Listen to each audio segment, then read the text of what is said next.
To Andhraprabha. నేను Nageswari. Shriya Reddy glamorous ఫోటోషూట్స్తో social మీడియాను హోరెత్తిస్తుంది. తాజాగా బ్లాక్ డిజైనర్ వేర్ ధరించి కుర్రాళ్ల గుండెలు కొల్లగొట్టింది. చేసింది తక్కువ సినిమాలో అయినా మస్తు పాపులారిటీని తెచ్చుకుంది. ఈ బ్యూటీ తెలుగు అమ్మాయే, అయితే చెన్నైలో పెరిగింది. దాంతో కోలీవుడ్ ద్వారా ఆమె సిల్వర్ స్క్రీన్ ఎంట్రీ జరిగింది. విక్రమ్ హీరోగా 2002లో రిలీజ్ అయిన సుమురాయ్ సినిమాలో శ్రీయారెడ్డి గెస్ట్ రోల్ చేసింది. హీరోయిన్ గా మాత్రం ఆమెను టాలీవుడ్ పరిచయం చేసింది. హీరో రాజా నటించిన అప్పుడప్పుడు సినిమాలో శ్రీయారెడ్డి హీరోయిన్ గా నటించి మెప్పించింది. అలాగే శర్వానంద్ సుహాసిని కాంబోలో వచ్చిన అమ్మ చెప్పింది సినిమాలో అమ్మడు నటనకు ఫుల్ ఫిదా అయ్యారు ఆడియన్స్. శ్రీయారెడ్డికి ఫేమ్ తెచ్చిన మూవీ మాత్రం తిమిరు. తెలుగులో పొగరు టైటిల్ తో ఈ సినిమా విడుదలైంది. తెలుగు, తమిళ భాషల్లో పొగరు విజయం సాధించింది. ఈ చిత్రంలో విశాల్ ని పిచ్చిగా ఇష్టపడే లేడీ విలన్ రోల్లో అద్భుతం చేసింది.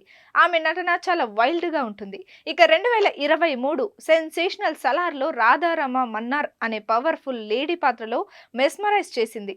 ప్రభాస్ హీరోగా దర్శకుడు ప్రశాంత్ నీల్ తెరకెక్కించిన ఈ చిత్రం భారీ విజయం సాధించింది. వరల్డ్ వైడ్ గా 700 కోట్లకు పైగా వసూలను రాబట్టింది. ప్రశాంత్ నీల్ ఆ రోల్ కి శ్రీయారెడ్డి మాత్రమే కరెక్ట్ అని సెలెక్ట్ చేశాడు. రాధారమ మన్నార్ మూవీ కాస్ట్యూమ్ విషయంలో ఆ రోజు దర్శకుడితోనే గొడవ పడినట్టు శ్రీయారెడ్డి ఓ ఇంటర్వ్యూలో చెప్పి అందరినీ ఆశ్చర్యానికి గురి చేసింది. శ్రీయారెడ్డి సలార్ 2లో నటిస్తున్నారు. ఆమె పాత్రకు కొనసాగింపు ఉన్న నేపథ్యంలో మరోసారి ఆమె లేడీ విలన్ గా మైండ్ బ్లాక్ చేయనుంది. మరోవైపు శ్రీయారెడ్డి గ్లామరస్ ఫోటోషూట్స్ తో సోషల్ మీడియాను హోరెత్తిస్తుంది. తాజాగా బ్లాక్ డిజైనర్ వేర్ ధరించి కుర్రాళ్ల గుండెలు కొల్లగొట్టింది.